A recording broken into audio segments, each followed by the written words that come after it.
Yeah. Two. Yeah. Aye.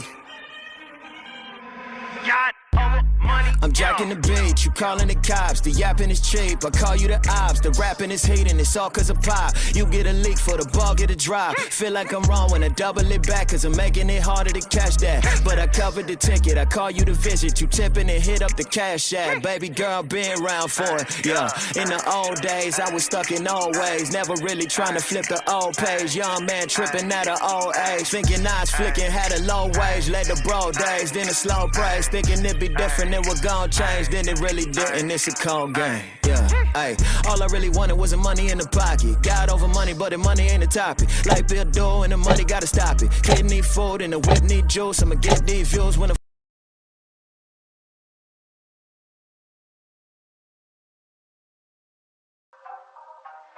What's good, baby? It's your boy Dale. I'm back in the saddle again. Our motto is to buy, build. We already bought it already, so we already own it, free and clear. Refinance to long-term debt, cash flow. That is the motto. Cliff, man, is that a pretty strong motto, man? What do you think? Man, the model is strong. Like, you're getting each piece of the invest, right?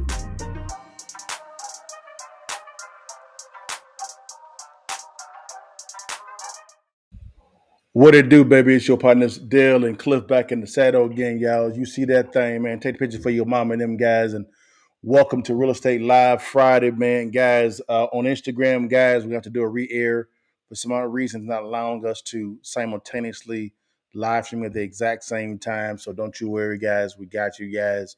Shoot, after this, we'll rerun this again for those that are on Instagram. So don't you worry. But for those that are on other platforms, you see us, baby, looking better to you.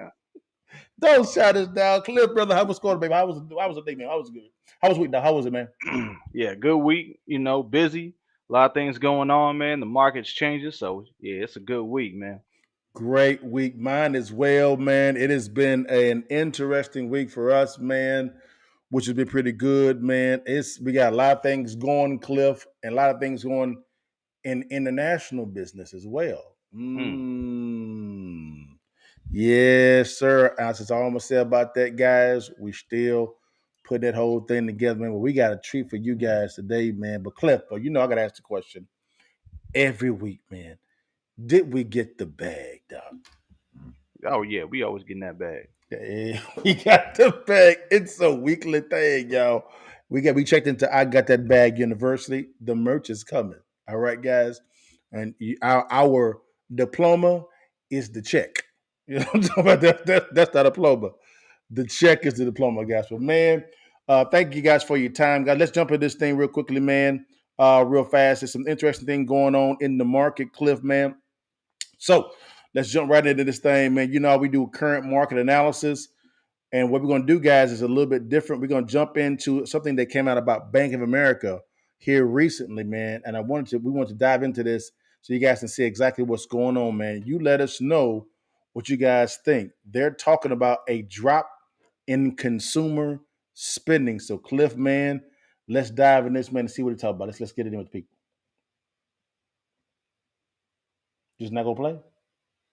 Hold on. Oh, here we go. There we go. Bank of America just issued a dire economic warning. They're saying that Americans have stopped spending, showing that total card spending per household has now dropped minus 1.2%, with the biggest drops in spending coming in furniture, luxury fashion, home improvement, clothing, lodging, and housing-related services. And what's concerning here, folks, is that 70% of America's GDP comes from consumer spending. So if consumer spending is declining, our economy is declining, and we're in recession, and very shortly, we're likely to have a big surge in layoffs and an increase in unemployment. In fact, Bank of America is saying that surge in unemployment is already occurring for wealthy people, reporting that unemployment is rising fastest among higher income households. In particular, there's been a 40% increase in high income households receiving unemployment benefits through their Bank of America direct deposit. And so this recession is a white collar recession thus far. It's been wealthy tech workers, it's been wealthy people in finance and business who have bore the brunt of the layoffs for companies like Microsoft and Google and Meta and Disney. But what concerns me is that as these layoffs continue continue, and as consumer spending continues to decline, we're going to see the economic contraction spread. Because the same report from Bank of America shows that over 60% of consumer spending in America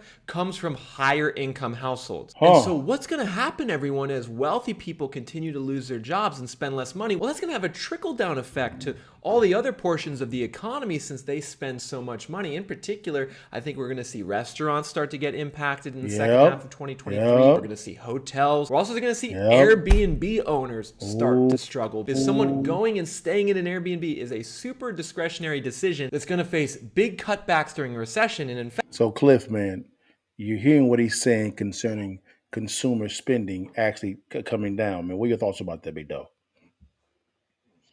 Yeah, I mean, it makes sense. Everything's getting more expensive. They had a lot of layoffs.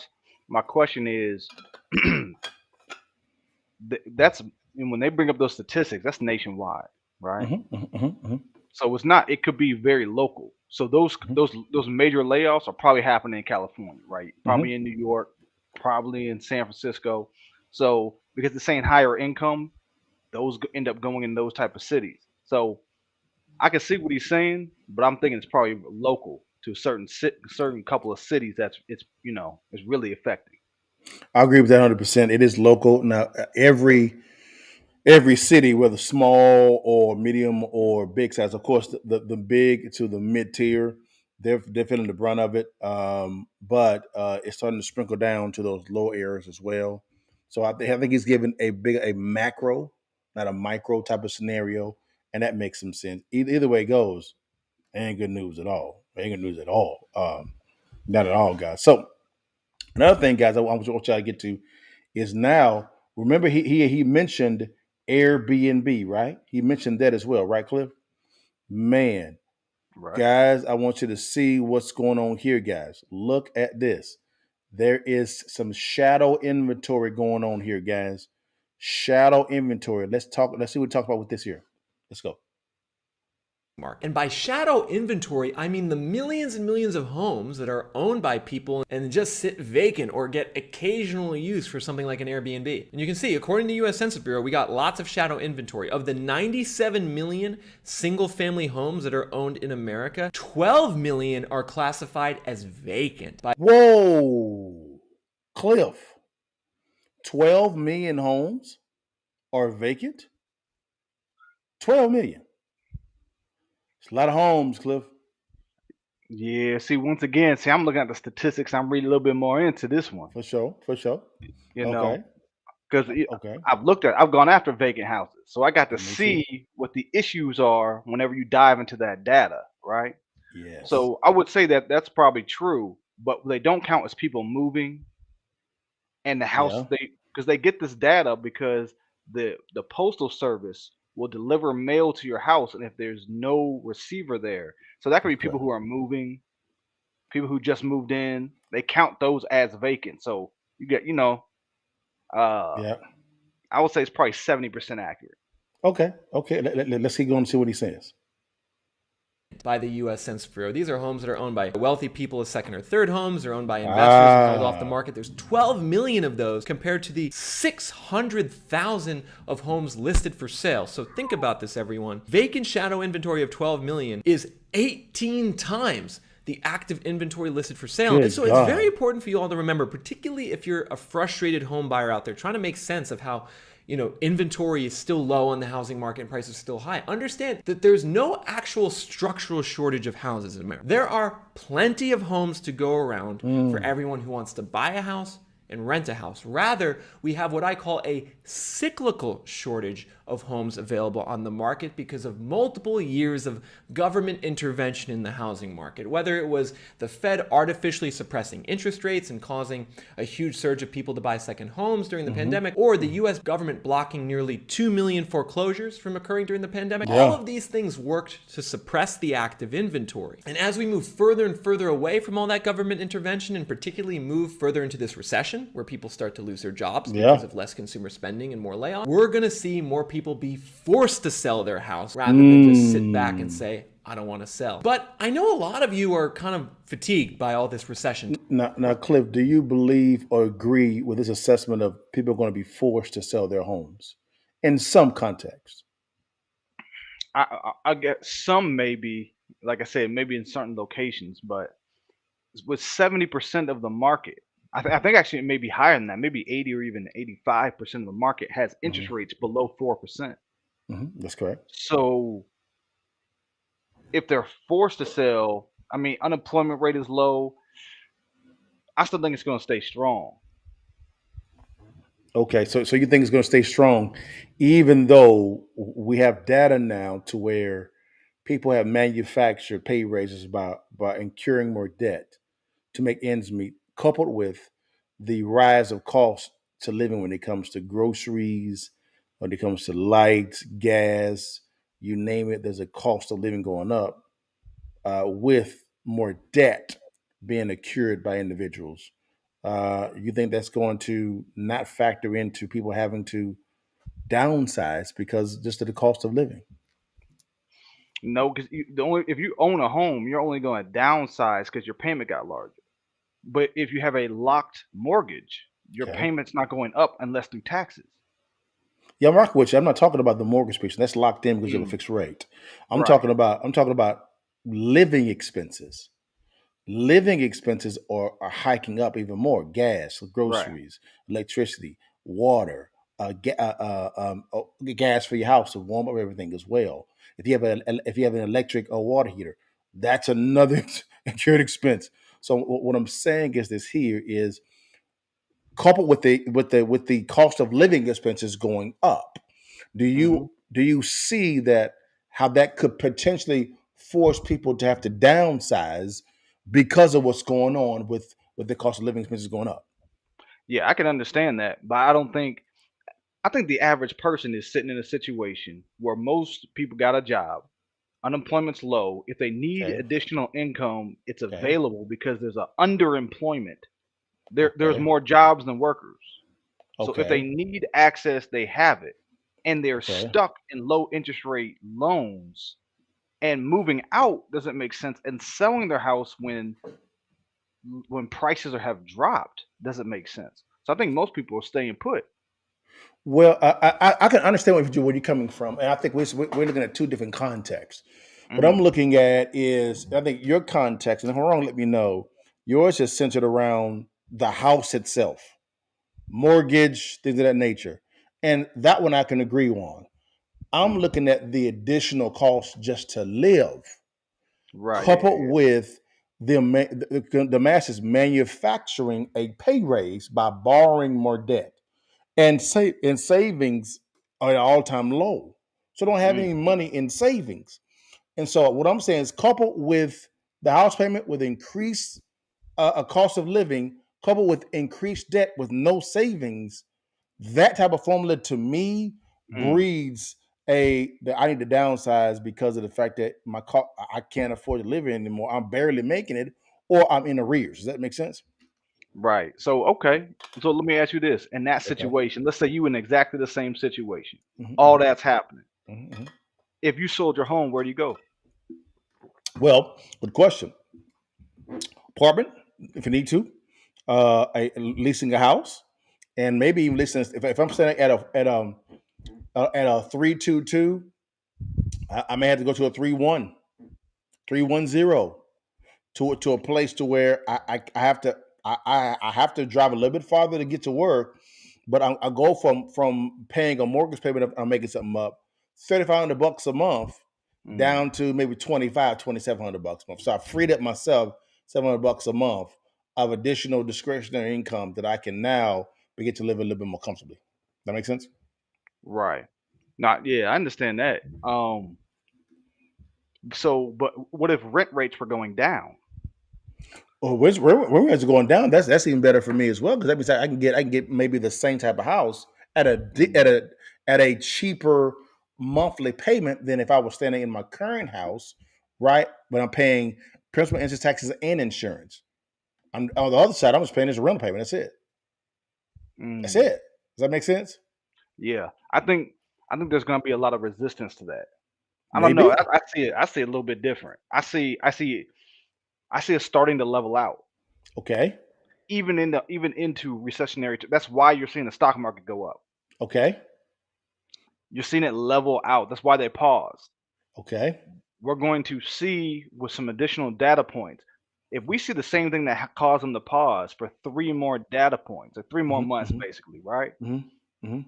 Then that's going to give them an opportunity to hold and just stay where they're at, or even reduce at that, or start looking to reduce at that point.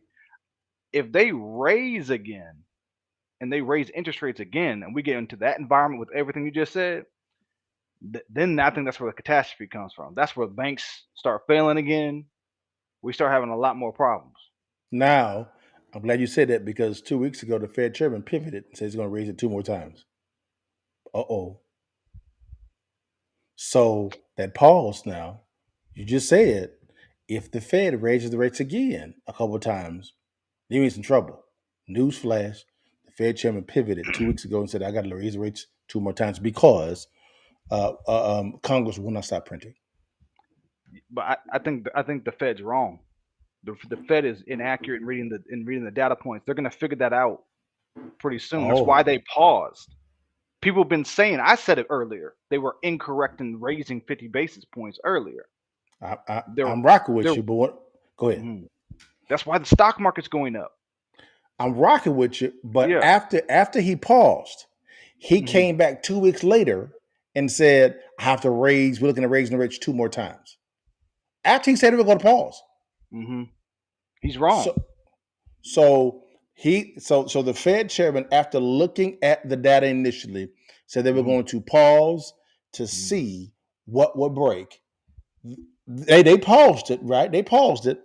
Then Mhm. he came back 2 weeks later and said, oh, now we're looking at raising the rates 2 more times before the end of the year.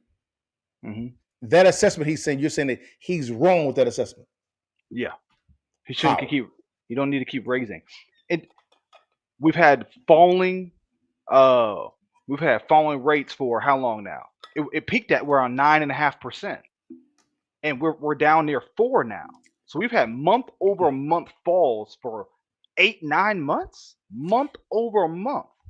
So Cliff. So I'm So the assuming you're problem talking. is, I'm yeah, assuming you talking about the inflation rate, right? talking about the inflation rate, right? Didn't they change the calculation definition on how they actually have that actually got to a lower rate from it was normally 2 years. They Right, just recently changed it to 1 year. So if you're changing ways of calculating things, what you right. had? What you Oh had? yeah, the they're just trying to hide the fact that that inflation is not going to go. Most people think that it used to be $1 to go out and buy me, a candy bar or whatever, right? Yeah. Now it's $1.25, Yeah. but it's going to stay $1.25. Huh? That inflation rate doesn't change. That's what they're. You see what I'm saying? That's what they change it If that is the case, what is the reasoning for them to even changing the calculations if it's going to automatically just stay the same? political reasons. Make it Uh, look uh, good. so basically, what you're telling me is where we're currently at right now is not accurate because the current administration changed the calculations on how they got to a lower interest rate. So instead of 2 years, which we Mhm. saw a couple weeks ago with Patrick B. Davis video, he actually broke that down fairly well. We saw that, then come back and say, wait a minute, because they changed it from every 2 years to a year, now they can say our policies are not working. We went down to 4.9%. And everybody was like, what the hell are you talking about? I'm paying you more for this and that and this and this and this. Like, what are you Mhm. talking about? And so here's my question. If what you're saying is correct, why did the administration, besides political reasons, have to change the definition and the calculations to where it looks a certain way?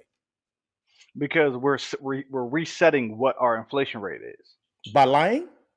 Yeah, yeah. It's There's no way for us to go. You would have to reduce the money market account, right? So there's so much Ah, money there's so much there you money in go. the system. There's so much money in the system. We can't reduce the amount of money in the system. So the inflation rate is going to have to adjust to the fact that we are going to have more money into the system. I rock with you, Right. and that's my point. My point is this here. My point is the reason why the Fed chairman came back and said initially after he said he was going to pause it, to see what breaks. Then he came back 2 weeks later and said, we're going to raise the rates 2 more times by the end of the year. What is the reason why he said that? It was because Congress will not stop printing. But he said a lot of things. Yeah. He said a lot of things. Boy, I'm going to talk about the gymnastics in this thing. I'm talking about. He said. Remember the word transitory? How many times he said that? He said that a lot too. You know what I mean? So what I'm saying is we keep hearing things from the Fed chairman, and I'm focusing just on him, not the politicians. I ain't worried about them at all. You can't be trusted at all. Them, the Fed chairman, and one of the reporters pressed him and said, "Hey, have you spoken to Congress about being more fiscally responsible with how they're spending?" This dude, the Fed chairman, said, "That ain't my job. We independent. No, we ain't. Nope, not at all." Right, yep. And so I said, because of that, he's saying I have to now continue to raise the rates because these fools over here ain't gonna stop printing any money. That's what he's saying. And so what I'm saying is, if that is correct, you said initially that if they keep raising rates, we're in trouble. I'm like, well, they're raising rates again. Not yet. He's talking about it. Okay. But this is what I've noticed the Fed. I've seen this successfully work. Okay. The Fed is going to message before they do anything. I'll rock with you. What they're doing is reading the market. Okay. Right? Okay. What I think they're doing right now is reading the market. He's putting out there. He's been talking bearish. He has to talk bearish. Okay. He has to. He can't talk optimistic. The stock market is already up 15% on the year. Okay. The reason why they're saying that is because it looks like if they keep going the way they're going to cause a recession. And every time there's a recession, they cut. So, what I'm hearing you say is there's a whole lot of spinning going on. Oh, yeah. And so, guys, what I'm saying this is a good, healthy exchange, guys. Me and Cliff talk about this all the time. And so he's a little bit more, I would say, has a more optimistic with the decision makers than I am. So for me, I'm like, no, I am believing what I can feel, see, and taste. Don't tell me the sky is orange when I can see it's blue. It's blue. No, it's orange. No, it is blue. It's blue. You're talking about, come on, baby.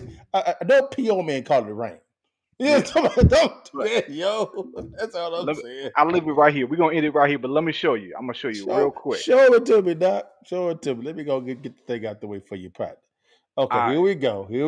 Oh, I see it. Talk Every month, the inflation rate has done what? Mm-hmm. Gone down. Sure. Every month for almost a year. Every single month. So if you had to predict next month, do you think it's going to go down? It depends on how they calculate it.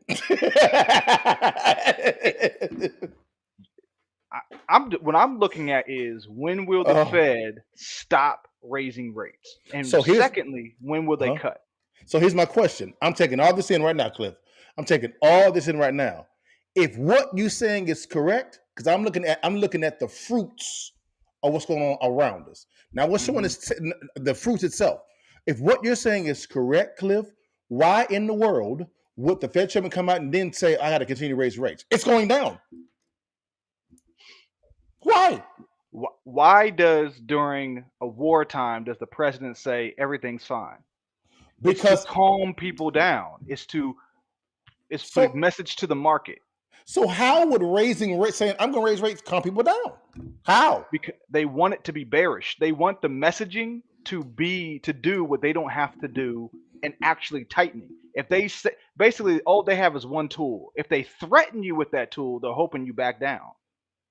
So what you're saying is this here. The Fed chairman is trying to deceive the people. No. Have you heard of them say he had a bearish message? Of course. Okay, what does that mean? bearish measures means that a bear is for it's a stock market measure. What it's for stock market. That's all it is for. That's all it's for because most of the money's in the stock market.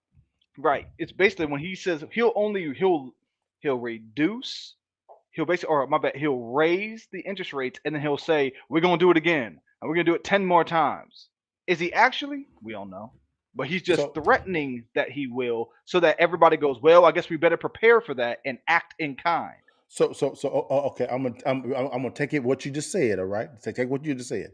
If what you're saying is correct, Cliff, let's look at what he said in the past. He said they were raising rates, right? Mm-hmm. Did he raise the rates? Yeah. Okay, cool. Then he said he was going to pause, right? No.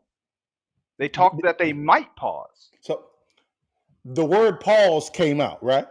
Yeah. Mm-hmm. Did they pause it? Oh, this time, yeah. Oh, okay. They've been talking about pausing for 3 months, though. Gotcha. What I'm saying is, remember, we taking him at what he said. That's the standard now. Okay? So we have evidence of him saying, I'm going to raise the rates, and he raised the rates, right? We have evidence of him saying that they're going to pause it, and they paused it, right? Mm-hmm. He has came out and said that now they're going to raise them again. So based on deductive reasoning, what should we conclude? That he possibly could raise them higher. Look at this. I'll switch it over one more time. Okay, show me that. What do you see the stock market doing? Going up, brother. Why is it going up when interest rates are going up? And when he says that, why have we seen an increase in the market? So if you're a billionaire, look at how much money you made this year. Do you want me to answer that question? Okay, realistically, there's a lot of buybacks going on from a lot of this type of scenario is great for billionaires. The reason why is because of the fact that they just buy back their own stock. So this is a way for them to buy back their own stock, make more money, and pay less in taxes. So they have higher revenue. Great high revenue, but it is manufactured success with their own cash. It's not the velocity of money from consumer to consumer or transaction to transaction. It's internal success. That's all it is. You're saying 15% of the entire stock market is buybacks. I would say not 15%. I'll be sure. I would say half of that. So it's been 6 months. That would equal 15% on the year, which would be one of the greatest years in the stock market. Getting 15% in a year is amazing. We're already at 15% halfway through. So we're already on a record-breaking year. Yes. Right. Which is showing strength in the market. And again, I'm looking at the fruits. If what you are saying is correct, why would the Fed? Because what you're telling me is this a whole bunch of success. Everything is going well. It's the highest in the history. I mean, look at it. It's a bull market. I mean, everybody's making their money. So why even talk about raising the rates? It don't make no sense. The Fed is wrong. So what you're telling me that's is why the market's going. That's why the market's going up, because smart money knows. So what you're saying is the Fed is purposely lying to the people because they're wrong, knowing that they're wrong. No. I'm not saying that. I'm saying they don't think they're wrong. They think they're right. So, okay, I got you. I'm rocking with you. Right. What I'm saying is this here is all that looks great on paper. Is the average person seeing this as successful? Oh no, they ain't in the stock market like that. So now be back to the top 1%. That's what I'm saying. All this is fake success, but the fake success helps the top 1%. It helps them. All the paper. Mm-hmm. Am I right or wrong? What I'm basically saying is that there's no doubt inflation's been a monster. I'm not saying anything different. It's been terrible. Yes. What I'm saying is the interest rate hikes are coming to an end, and we're going to see it flatten out and drop. That's what I'm calling. I called the pause. I was about 50 basis point difference. Now I'm seeing that we're going to start seeing it flatten. Mm-hmm. Now I'll give you that. You did call the pause.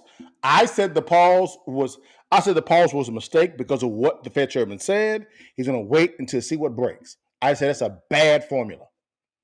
Why would you want something to break? That didn't make any good business sense, unless that's part of your plan. Yeah, I feel you. What business model waits to see what breaks and say it's a success? Yay! Not one.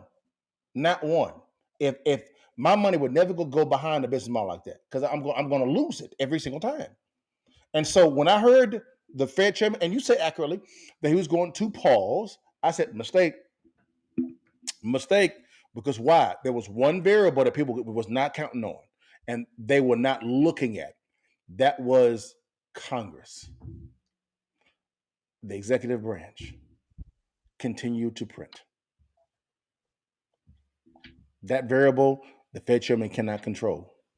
And that's the variable, to me, that's going to force him, as he said accurately, to raise the rates. Okay, we're going to see. I We're mean, gonna see. I think if you raise it, it's going to be a problem. I think he has no choice but to do it because Congress will not stop printing.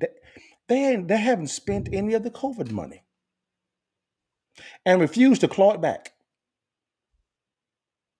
Fiscally irresponsible. COVID money.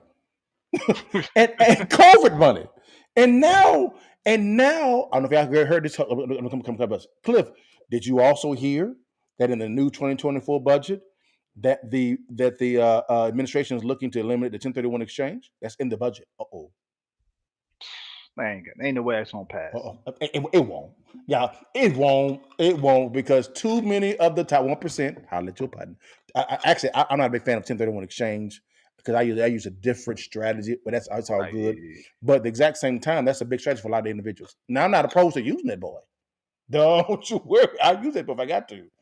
But that's just a tool in my quiver. That ain't gonna pass at all because if it does, what's gonna happen is it's gonna wound a lot of those individuals. But it's in the proposal now. So, man, guys, that was a great conversation. I mean, Cliff always have, guys. We go back and forth, man. Now, Cliff is a little bit more optimistic in the market than I am, and it's okay. It's good to have the yin and yang.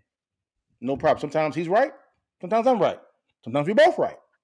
The issue is not who's right. The issue is what's the counter move? What are we going to do? Rather, and I love to have these type of discussions, guys, because Cliff and I can begin to plan. Okay, Dale, this happens. What should we do?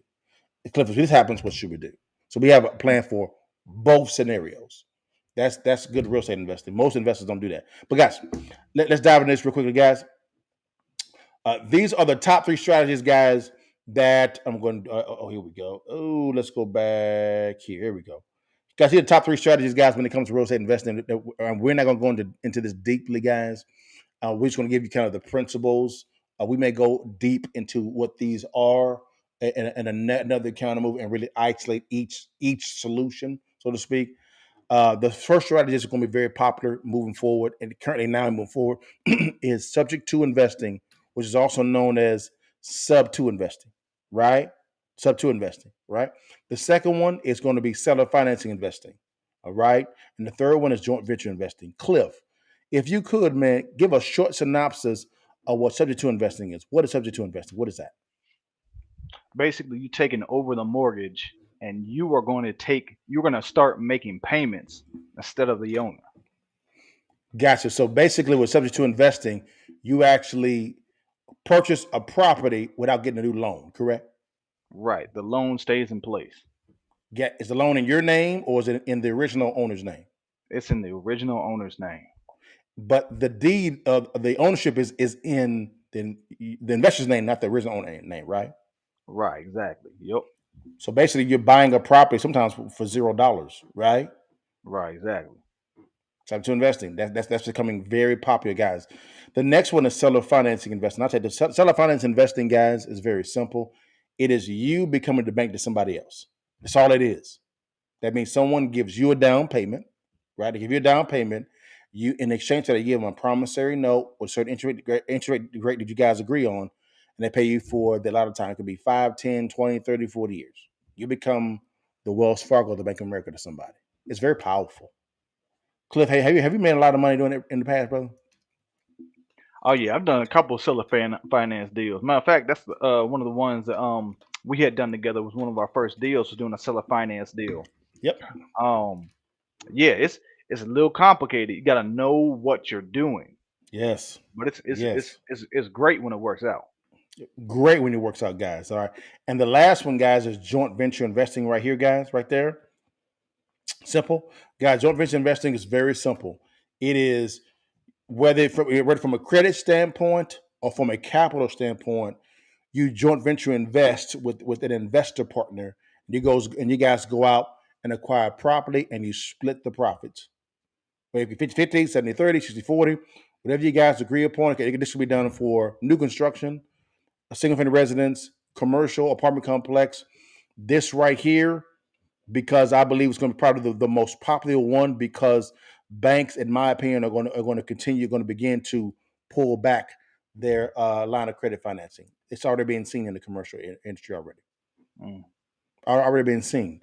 So this type of strategy here is going to be pivotal for a lot of individuals that can't get access to a capital, right? Or they lack the experience in renovation, new construction, apartment, or commercial acquisitions. This right here bridges that gap. That makes some sense, guys. And so, guys, that's all I realistically had for today, guys. We'll go into a little bit more deep next time. I mean, we have specific examples. Cliff, should I go into the examples, man? What do you think, Doc? Yeah. Let's go through some. All right, here we go. Here is an example, guys, of subject to investing. All right, here's his situation. The owner's problem is you have they're behind on payments, behind on taxes, can't afford payment, no equity in the property. Cliff, or is this normal when it comes to subject to investing? Oh yeah. But Gotcha. I would say that's probably most of the deals have that with is very little equity. Exactly. This is an investor opportunity. That could be you. You can bring the payments current. You can bring taxes current. Take over the payment. No credit check needed. And sometimes even no capital. Right? Now again, remember, there's a mortgage in place. So you're going to have to look at what's going on with the mortgage. So you contact the mortgage lender and you confirm the mortgage information and confirm the taxes. Most investors skip this part. And then what happens if you skip this part, you wind up in court, paying a lot of attorneys. And then lastly, guys, the investor success is this here: ownership of the property, balance sheet growth, right? And then you have monthly cash flow growth. And again, guys, there was no credit check, and a lot of the times, guys, there is little to no money exchanged at all. Cliff, is this normal when it comes to real estate investing? Yeah, you're gonna have to take all those necessary steps in order to be able to take over the loan and start making the payments on time. It is very simple. It's very simple, guys. Now let's go over to the next one, guys. Seller financing. This is you becoming the bank to someone at Wells Fargo, Bank of America too. Let's go over this real fast. Owner's problem. Job transfer. Can't sell property. Can't lease property out. Right? That's normal. Investor's opportunity. You can purchase the property. Right? No credit check needed. Quick closing. In other words, how do you do that? Typically what happens if in this situation, the owner is willing to sell finance the property out to you. Right? That's one thing that can realistically happen. That's one way you can get that done, right? And that's very, very, very common. Now you're going to see how it pivots over to when you become the bank to somebody else. Here we go. Now here's the mortgage. Here's the mortgage lender. You do the same thing. You confirm the mortgage information. You confirm the taxes. All right. If there's a lien on the property, right? Same thing when it comes to setup. When it comes to subject to ownership of the property, balance sheet growth, cash flow opportunity. Simple. Cliff, is this normal? Yeah, that's pretty normal to kind of see that type of deal. Yeah, and this strategy is going to become very common to those borrowers that may have a good credit score, a good cash in the bank, but they do not want to pay a high interest rate. And they come to you and they say, okay, I'm getting quoted 8-9% in this example, you may say, okay, I'll give you 7. I don't know about you. I'm much rather pay the 7 than the 9. Would you want that as well, Cliff? Right, exactly. Gotcha. And then lastly, guys, joint venture investing. Very simple. Investors opportunity. All right. Single family residence property, commercial property, apartment property, and new construction. Then the JV opportunity. Okay. This is the joint venture person, right? So the investor most likely is you. You're bringing the deal to the table. This is the JV opportunity, right? Capital, access to capital, balance sheet, and credit profile. They're shoring up the team for the bank. So the bank would say, okay, now that you have a partner in this that has to access the capital, the credit profile, and the balance sheet, now we feel comfortable with moving forward with the transaction. All right. Now, what happens between you and the JV partner? You guys have a partnership opportunity. You can profit share split. Both achieve balance sheet growth, right? Both achieve cash flow growth, and it's a long-term partnership. Cliff, when it comes to this section here, if you do an investor or a JV partner right, will they continue to invest with you over and over and over again? Oh yeah, 100%. Most investors do the JV partner wrong, and then they have access to no more capital, credit profile, or balance sheet. None. And lastly, investor success, ownership of the property, balance sheet growth, and cash flow opportunity.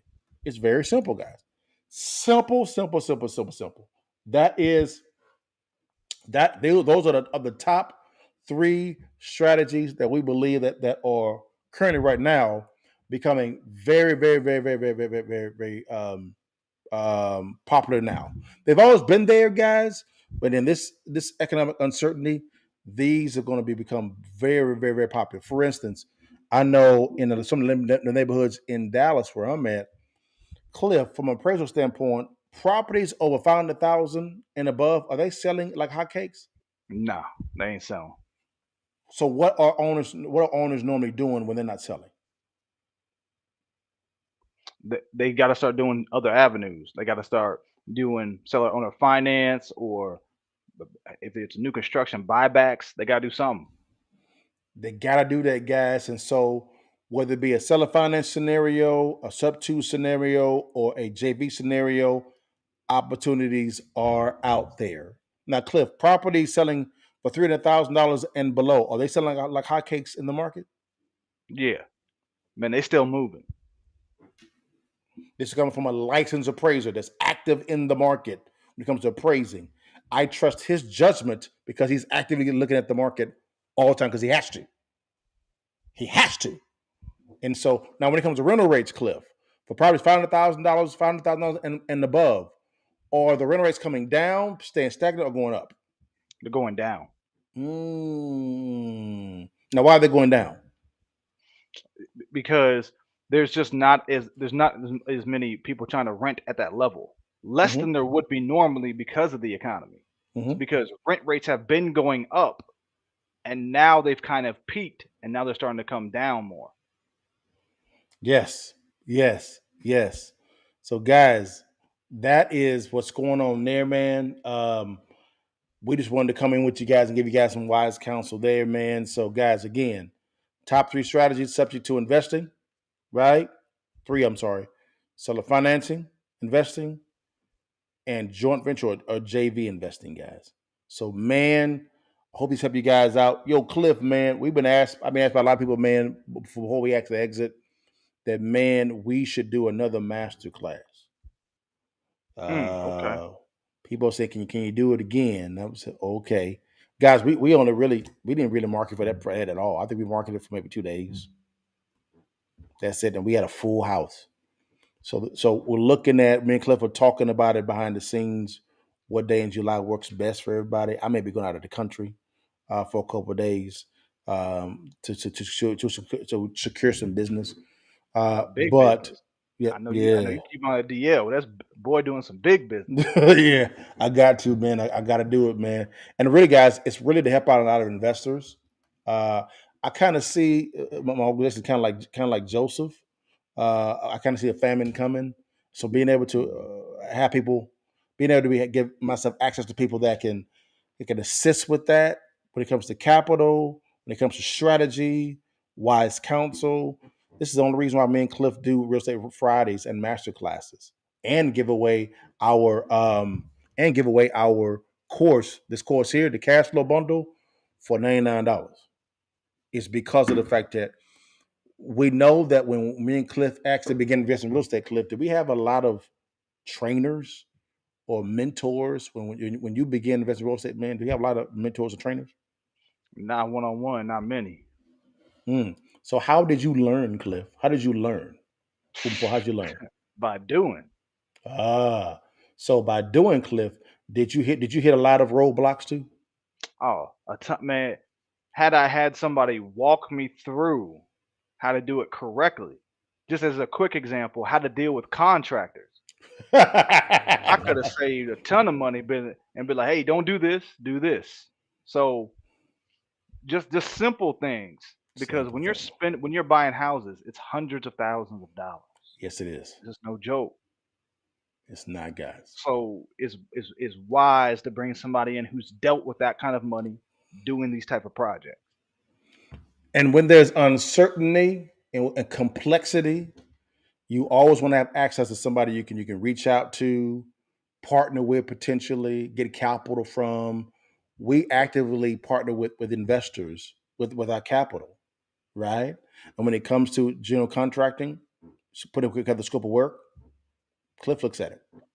When it comes to LTV, LTC, loan to cost, new construction, apartment complexes, commercial, SFR, single family residences, Cliff brings it to me, and I said, okay, I do it like this, and we will negotiate a proper split between us as well as the investor, and it's their baby.